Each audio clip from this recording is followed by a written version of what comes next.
નમસ્તે વિદ્યાર્થી મિત્રો, આજે આપણે પ્રકરણ નંબર 19 પ્રકરણનું નામ છે માનવ વિકાસ. આ પ્રકરણની આજથી આપણે શરૂઆત કરીએ છીએ. આ પ્રકરણમાં મહત્વના જે પ્રશ્નો છે એ પણ હું તમને સાથે કહીશ, જેથી કરીને તમે એ પ્રશ્નો પણ તૈયાર કરજો અને પરીક્ષા માટે એ મહત્વના સાબિત થાય એવા આપણે પ્રયત્ન કરીશું. મિત્રો, પ્રકરણ નંબર 19 જેનું નામ છે માનવ વિકાસ. તો પહેલો પ્રશ્ન એ રીતે પૂછી શકાય કે માનવ વિકાસ એટલે શું? માનવ વિકાસનો અર્થ વિસ્તૃત રીતે સમજાવો. તો આપણે માનવ વિકાસ કોને કહીશું? સામાન્ય રીતે UNDP, United Nations Development Programme, જે યુએનડીપી છે, એ યુએનડીપી એની વ્યાખ્યા એ રીતે આપી છે કે માનવ વિકાસ એટલે માનવીની આકાંક્ષાઓ અને માનવીને જરૂર હોય તેવી જીવન નિર્વાહની જે સુવિધાઓ છે એ સુવિધાઓ વિસ્તારવા માટેની પ્રક્રિયા એટલે માનવ વિકાસ. માનવ વિકાસ એટલે માનવીને આકાંક્ષાઓ અને જરૂરી હોય તેવી સુવિધાઓને વિસ્તારવા માટેની પ્રક્રિયા, જેને આપણે માનવ વિકાસ તરીકે ઓળખી શકીએ. ટૂંકમાં માનવીનો સર્વાંગી વિકાસ થાય.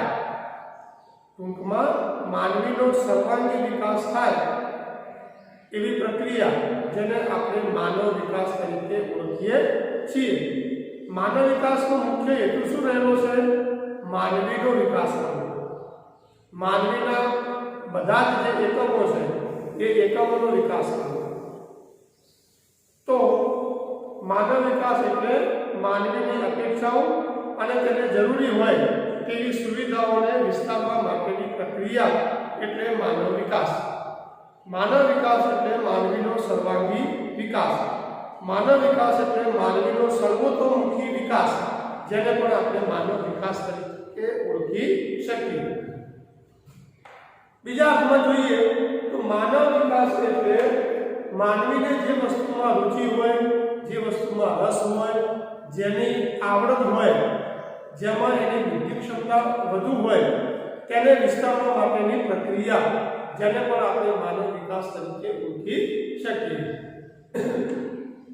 માનવ વિકાસ એટલે માનવી હંમેશા તંદુરસ્ત રહે, નિરોગી રહે, એનું સ્વાસ્થ્ય જળવાય, એનું આયુષ્ય દીર્ઘાયુ થાય, જેને પણ આપણે માનવ વિકાસ તરીકે ઓળખી શકીએ.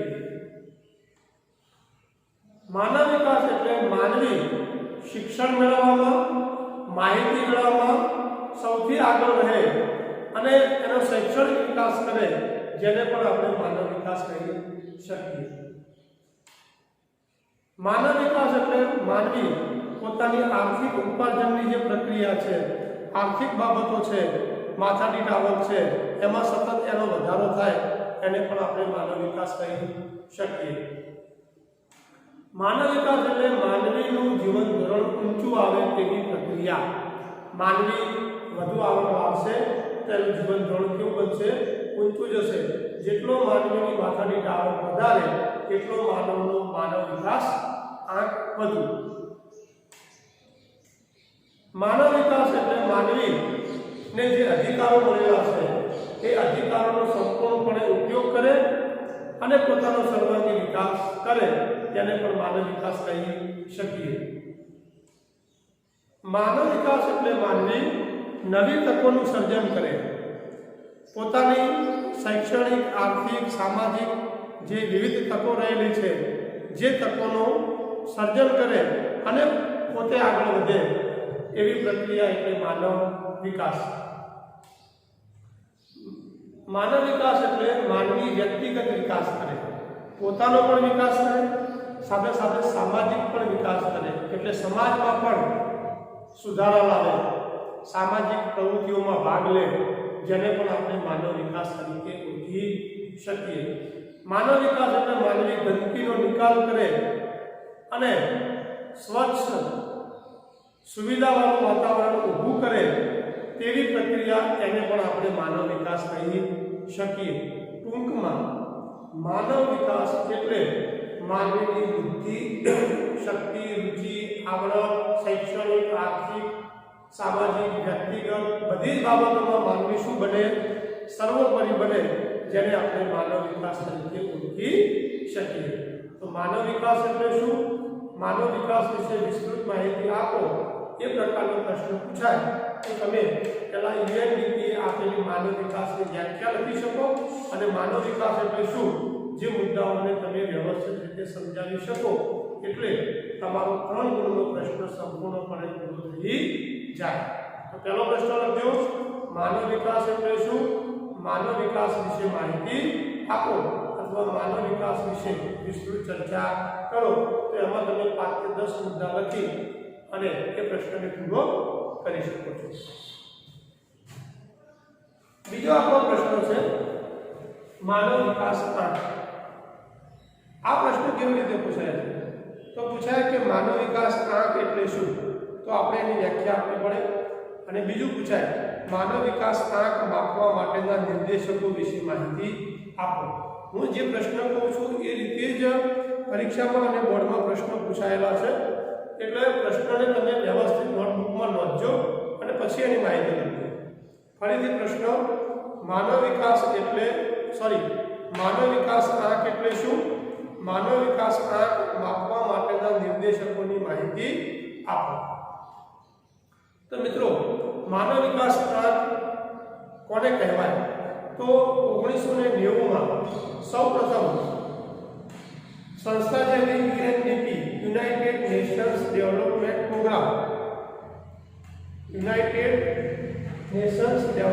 પ્રોગ્રામ, જેને ગુજરાતીમાં આપણે કહીશું સંયુક્ત રાષ્ટ્ર વિકાસ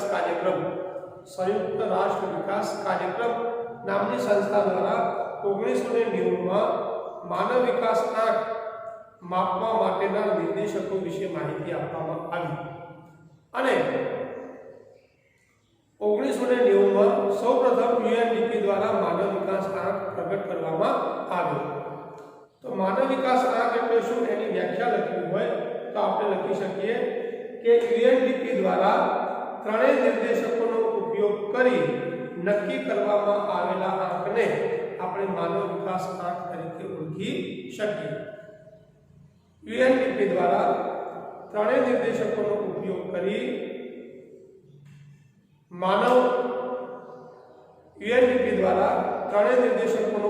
કરી તૈયાર કરવામાં આવેલા આંકને માનવ વિકાસ આંક કહે છે. માનવ વિકાસ આંક માપવા માટેના મુખ્ય 3 નિર્દેશકો કયા? તો મુખ્ય 3 નિર્દેશકોમાં પહેલો નિર્દેશક છે સરેરાશ આયુષ્ય, બીજો નિર્દેશક છે શિક્ષણ આંક અને ત્રીજો નિર્દેશક છે જીવન ધોરણ. આ ત્રણેય નિર્દેશકોનો ઉપયોગ કરી માનવ વિકાસ આંક દરેક દેશના નક્કી કરવામાં આવ્યા છે. તો આ ત્રણેય નિર્દેશકો કેવી રીતે ઉપયોગી છે એ જોઈએ. સૌથી પહેલા છે સરેરાશ આયુષ્ય. સરેરાશ આયુષ્ય જેને ગુજરાતીમાં આપણે અપેક્ષિત આયુષ્ય તરીકે પણ ઓળખીએ છીએ. જેમ કે બાળક જન્મે એ જન્મ લીધા પછી એ કેટલા વર્ષ સુધી દીર્ઘાયુ થશે અથવા કેટલા વર્ષ સુધી જીવશે તેને આપણે એ બાળકને શું કહીએ છીએ? અપેક્ષિત આયુષ્ય. બાળકના જન્મથી માંડીને એના મૃત્યુ સુધીનું સરેરાશ આયુષ્ય જેને આપણે અપેક્ષિત આયુષ્ય તરીકે ઓળખીએ છીએ. સામાન્ય રીતે એ સમયમાં વ્યક્તિનું સરેરાશ આયુષ્ય વધુમાં વધુ મહત્તમ કેટલા વર્ષ હતું? 83 વર્ષ. અને ઓછામાં ઓછું વ્યક્તિનું સરેરાશ આયુષ્ય કેટલું હતું? 20 વર્ષ. એના આધારે નક્કી થતું કે એ વ્યક્તિ કેટલા વર્ષ સુધી જીવશે અને કેટલા વર્ષ સુધી કામ કરશે. કામ કર્યા પછી એની માથાદીઠ આવક કેટલી થશે, જે માથાદીઠ આવક દેશની રાષ્ટ્રીય આવકમાં નિર્માણ પામશે અને એના આધારે એ દેશનો માનવ વિકાસ આંક નક્કી થશે.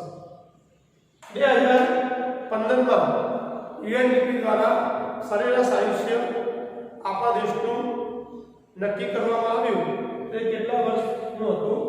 68 વર્ષનું.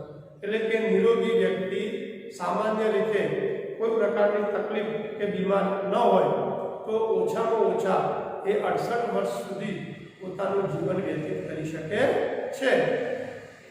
તો આ સરેરાશ આયુષ્ય એટલે કે અપેક્ષિત આયુષ્ય પણ માનવ વિકાસ આંકમાં મહત્વનો ભાગ ભજવે છે. બીજો નિર્દેશક છે શિક્ષણાંક. શિક્ષણનું પ્રમાણ કેટલું છે? તો શિક્ષણનું પ્રમાણ શિક્ષણાંક માપવા માટે બે બાબતો ધ્યાને લેવામાં આવી. એક તો કે જે વ્યક્તિની ઉંમર 25 વર્ષની છે એટલે કે પુખ્ત વ્યક્તિ છે. આપણને ખ્યાલ છે કે 18 વર્ષીય વ્યક્તિની ઉંમર પુખ્ત વ્યક્તિમાં ગણાય. તો કે જેમની ઉંમર 25 વર્ષ છે અને 25 વર્ષ પૂર્ણ કર્યા છે એવા વ્યક્તિઓએ શાળામાં કેટલા વર્ષો વિતાવ્યા છે?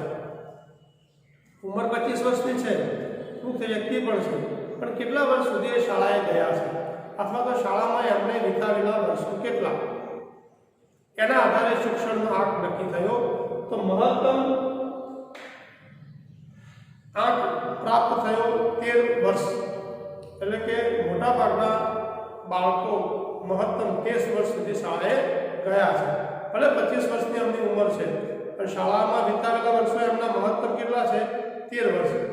અને ન્યૂનતમ 0 વર્ષ. એટલે કે એવા પણ છે કે 25 વર્ષની ઉંમર થઈ ગઈ છે પણ શાળામાં એક પણ વર્ષ વિતાવ્યું નથી. એટલે કે શાળાએ તેઓ ગયા જ નથી. એના આધારે શિક્ષણાંક નક્કી કરવામાં આવ્યું.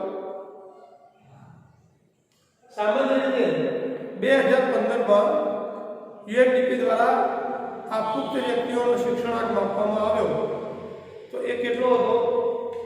5.4.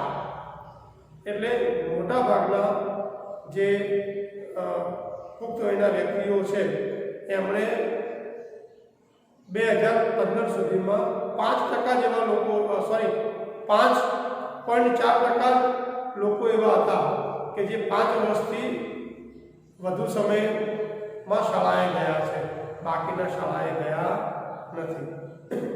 શાળામાં એમને વિતાવેલા છે 5.4 વર્ષ. જે યુએનડીપી દ્વારા નક્કી કરવામાં આવ્યું એનો આંકડો કહે છે કે શાળામાં વિતાવેલા વર્ષો જે છે એમાં એમનો આંકડો કેટલો છે? 5.4 જ છે. એટલે કે 5% લોકો જ જે છે એ કેટલા વર્ષ સુધી શાળામાં વિતાવ્યા છે. બીજું છે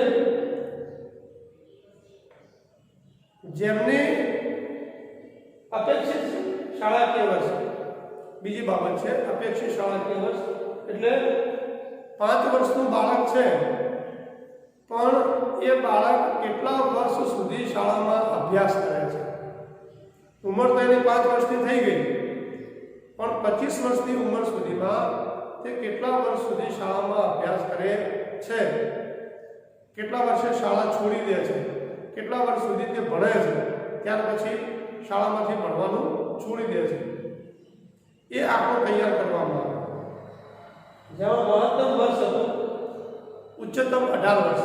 એટલે કે બાળક લગભગ 18 વર્ષ સુધી વધુમાં વધુ શાળાએ જાય છે. અને ન્યૂનતમ હતું 0 કે 5 વર્ષનું બાળક છે પણ એ બિલકુલ શાળાએ નથી જતા. એમની ટકાવારીના આધારે પણ એ શિક્ષણાંક નક્કી કરવામાં આવ્યો છે. તો મુખ્યત્વે શિક્ષણાંક કેટલી બાબતોના આધારે નક્કી કરવામાં આવ્યો? 2 બાબતોના આધારે. એક તો જેમની ઉંમર પુખ્ત વયની એટલે કે 25 વર્ષની સુધીની છે અને તેઓ કેટલા વર્ષ તેમને શાળામાં વિતાવ્યા છે. અને બીજું કે જેમની ઉંમર 5 વર્ષની છે પણ ક્યાં સુધી તેઓ શાળાઓમાં જાય છે એના આધારે શિક્ષણ આંક નક્કી કરવામાં આવ્યો છે. ત્રીજી બાબત છે જીવન ધોરણ. જીવન ધોરણ સામાન્ય રીતે વ્યક્તિનું જીવન ધોરણ શેના આધારે નક્કી થાય? વ્યક્તિની માથાદીઠ આવક. વ્યક્તિની માથાદીઠ આવક જેટલી વધુ એ વ્યક્તિનું જીવન ધોરણ એટલું ઊંચું. જેમ કે આપણે 3 વ્યક્તિઓ લઈએ, એ વ્યક્તિ, બી વ્યક્તિ અને સી વ્યક્તિ. એ વ્યક્તિની આવક દર મહિનાની 10,000 છે, બી વ્યક્તિની આવક દર મહિનાની 20,000 છે અને સી વ્યક્તિની આવક દર મહિનાની 30,000 છે. તો આ ત્રણેયમાંથી કોનું જીવન ધોરણ ઊંચું હશે? તો જેની આવક 30,000 છે, એટલે કે સી વ્યક્તિ કે જે દર મહિને 30,000 કમાય છે, તો એ વ્યક્તિનું જીવન ધોરણ કેવું હશે? ઊંચું હશે. કેમ કે એની આવક વધુ છે, એટલે એનું જીવન ધોરણ પણ કેવું હશે? ઊંચું હશે. તે મોજ શોખની ચીજ વસ્તુઓ ખરીદી શકતો હશે, પોતાના કુટુંબ પાછળ જરૂરિયાત પ્રમાણે ચીજ વસ્તુઓ એને મળી રહેતી હશે, એને કોઈ પણ પ્રકારની તકલીફ નહીં પડતી હોય, અન્ય વ્યક્તિઓની સરખામણીમાં એની લાઈફસ્ટાઈલ વધુ સારી હશે, જેને આપણે ઊંચા જીવન ધોરણ તરીકે ઓળખાવી શકીએ. તો વ્યક્તિની માથાદીઠ આવક જેટલી વધુ એટલું વ્યક્તિનું જીવન ધોરણ કેવું? ઊંચું. પણ માનવ વિકાસ આંક જ્યારે નક્કી કરવામાં આવે ત્યારે વ્યક્તિનું જીવન ધોરણ અને વ્યક્તિની જે માથાદીઠ આવક છે, એ વ્યક્તિની માથાદીઠ આવક શામાં મપાય છે? ડોલરમાં મપાય છે, જે અમેરિકાનું ચલણ છે. તો સામાન્ય રીતે ડોલરમાં જોઈએ તો ડોલરની અંદર 2015માં ભારત દેશમાં દરેક વ્યક્તિની માથાદીઠ જે આવક હતી, એ આવકના આધારે દેશની કુલ રાષ્ટ્રીય આવક કેટલી હતી? $5,497 હતી. વ્યક્તિની માથાદીઠ આવકના આધારે દેશની કુલ રાષ્ટ્રીય આવક કેટલી હતી? $5,497. આ ડોલરમાં જેમ જેમ વધારો થતો જાય, એટલે કે વ્યક્તિની માથાદીઠ આવક વધતી જાય, એટલી દેશની રાષ્ટ્રીય આવક શું થાય? વધતી જાય. અને જેટલી દેશની રાષ્ટ્રીય આવક વધે એટલો દેશનો માનવ વિકાસ આંક પણ કેવો થાય? વધે. તો 3 નિર્દેશકો જે છે, જે નિર્દેશકો માનવ વિકાસ આંક નક્કી કરવામાં મહત્વનો ભાગ ભજવે છે, જે દેશ આ ત્રણેય નિર્દેશકોમાં સૌથી ઉચ્ચ કક્ષાએ હશે, તે દેશનો માનવ વિકાસ આંક કેવો હશે? વધુ હશે. કયા 3 નિર્દેશકો? સરેરાશ આયુષ્ય, શિક્ષણ અને ત્રીજું જીવન ધોરણ. તો પ્રશ્ન કેવી રીતે પૂછાય? માનવ વિકાસ આંક એટલે શું? માનવ વિકાસ આંક માપવા માટેના નિર્દેશકો વિશે માહિતી આપો.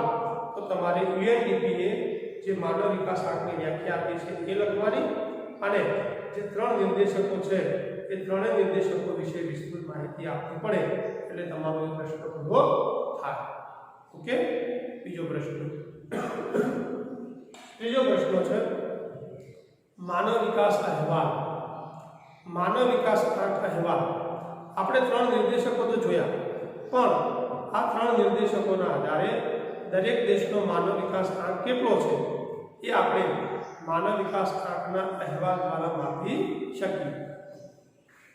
તો માનવ વિકાસ અહેવાલમાં મુખ્યત્વે 4 પ્રકારના માનવ વિકાસ આંક ધરાવતા દેશો છે. સૌથી પહેલા આવે છે ઉચ્ચતમ માનવ વિકાસ આંક ધરાવતા દેશો, જેમનો માનવ વિકાસ આંક સૌથી વધુ ટોચ ઉપર છે. ઉચ્ચતમ માનવ વિકાસ આંકમાં કયા દેશો આવશે? તો નોર્વે, સ્વિટ્ઝરલેન્ડ, ઓસ્ટ્રેલિયા, અમેરિકા, આ બધા જે દેશો છે એ દેશો કેવા માનવ વિકાસ આંક ધરાવતા દેશો છે? ઉચ્ચતમ માનવ વિકાસ આંક ધરાવતા, કે જે ટોપ ઉપર છે. એના પછી છે ઉચ્ચ માનવ વિકાસ આંક ધરાવતા દેશો, એટલે કે ઉચ્ચતમથી થોડા નીચે ઉચ્ચ માનવ વિકાસ ધરાવતા દેશો, જેમાં મુખ્યત્વે આવશે ચીન, શ્રીલંકા, મલેશિયા વગેરે જેવા દેશો છે. સિંગાપોર, જેને આપણે કહી શકીએ ઉચ્ચ માનવ વિકાસ આંક ધરાવતા દેશો. ત્યાર પછી છે ન્યૂનતમ માનવ વિકાસ આંક ધરાવતા દેશો. ન્યૂનતમ એટલે ઉચ્ચ કરતા ઓછો, જેમાં આવશે ભારત, દક્ષિણ આફ્રિકા, ઇન્ડોનેશિયા જે ન્યૂનતમ માનવ વિકાસ આંક ધરાવતા દેશો છે, અને એના પછી થોડા નીચે આવશે નિમ્ન માનવ વિકાસ આંક ધરાવતા દેશો, એટલે સૌથી ઓછા, જેમાં આવશે પાકિસ્તાન, ઝિમ્બાબ્વે, નાઇજીરિયા જેનો માનવ વિકાસ આંક ખૂબ જ ઓછો છે, જે આપણે માનવ વિકાસ આંકના અહેવાલના આધારે નક્કી કરી શકીશું. તો માનવ વિકાસ આંકના અહેવાલ પ્રમાણે મુખ્યત્વે 4 પ્રકારના દેશો જોવા મળે છે, 4 પ્રકારના ભાગ એમાં જોવા મળે છે વિકાસ આંકમાં. ઉચ્ચતમ માનવ વિકાસ આંક ધરાવતા દેશો, ઉચ્ચ માનવ વિકાસ આંક ધરાવતા દેશો, ન્યૂનતમ માનવ વિકાસ આંક ધરાવતા દેશો અને સૌથી નિમ્ન માનવ વિકાસ આંક ધરાવતા દેશો. હવે 2015માં માનવ વિકાસ આંક માપવામાં આવ્યો તો વિશ્વના કુલ 188 દેશો હતા. તો કુલ 188 દેશોમાં સૌથી વધુ માનવ વિકાસ આંક ધરાવતો દેશ કયો છે? તો 188 દેશોમાં પ્રથમ નંબરે છે નોર્વે, જેનો માનવ વિકાસ આંક 0.944 છે. બીજા નંબરે છે ઓસ્ટ્રેલિયા, જેનો માનવ વિકાસ આંક 0.935 છે. ત્રીજા નંબરે છે સ્વિટ્ઝરલેન્ડ, જેનો માનવ વિકાસ આંક 0.930 છે. આ 3 દેશો સૌથી ટોપ ઉપર છે. જ્યારે એશિયાઈ દેશોની વાત કરીએ તો એશિયાઈ દેશોમાં પ્રથમ નંબરે છે સિંગાપોર, જેનો એશિયા દેશોમાં પ્રથમ નંબરે સિંગાપોર છે, પણ કુલ 188 દેશોમાં સિંગાપોરનો નંબર કયો છે? 11, જેનો માનવ વિકાસ આંક 0.912 છે. 188 દેશોમાં આપણે ભારત દેશની વાત કરીએ, ભારત દેશનો નંબર 130માં છે. 188 માંથી 130મો નંબર ભારત માનવ વિકાસ આંકમાં ધરાવે છે. ભારતનો માનવ વિકાસ આંક 0.609 છે. પણ જેમ જેમ ભારત દિન પ્રતિદિન દરેક બાબતોમાં જે પ્રગતિ પ્રાપ્ત કરતો જાય છે, તેમ તેમ ભારતનો માનવ વિકાસનો જે ગ્રાફ છે એ પણ ધીમે ધીમે શું થઈ રહ્યું છે? વધી રહ્યો છે. પહેલાં 0.609 હતો, અત્યારે લગભગ 2015ની વાત કરીએ તો 0.906 જેટલો અપ ભારત માનવ વિકાસ આંકની અંદર થઈ ગયું છે. તો આ પ્રમાણે તમે દરેક દેશના માનવ વિકાસ આંકનો જે અહેવાલ છે એ અહેવાલ આપી શકો છો. પરીક્ષામાં પ્રશ્ન પૂછાય કે માનવ વિકાસ આંકના અહેવાલ વિશે માહિતી આપો, તો એ પ્રશ્નમાં તમારે માનવ વિકાસ આંક ધરાવતા જે મુખ્યત્વે 4 પ્રકાર છે એ 4 પ્રકાર વિશે માહિતી આપવી પડે, અને કુલ 188 દેશોમાં કયા કયા દેશોનો માનવ વિકાસ આંક કેટલો છે એના વિશેની તમે માહિતી આપો, ત્યારે તમારો એ પ્રશ્ન પૂરો થાય. તો મિત્રો 3 મુદ્દાઓની આજે આપણે ચર્ચા કરી. સૌપ્રથમ માનવ વિકાસ એટલે શું, એનો અર્થ અને એની વિસ્તૃત માહિતી. બીજો મુદ્દો માનવ વિકાસ આંક એટલે શું, માનવ વિકાસ આંક માપવા માટેના નિર્દેશકો વિશેની માહિતી. અને ત્રીજો મુદ્દો માનવ વિકાસ આંકનો અહેવાલ વિશેની માહિતી, જેમાં પણ તમે વિસ્તૃત પ્રશ્નો સમજી તેના મુદ્દાઓને લખી શકો છો. નમસ્તે.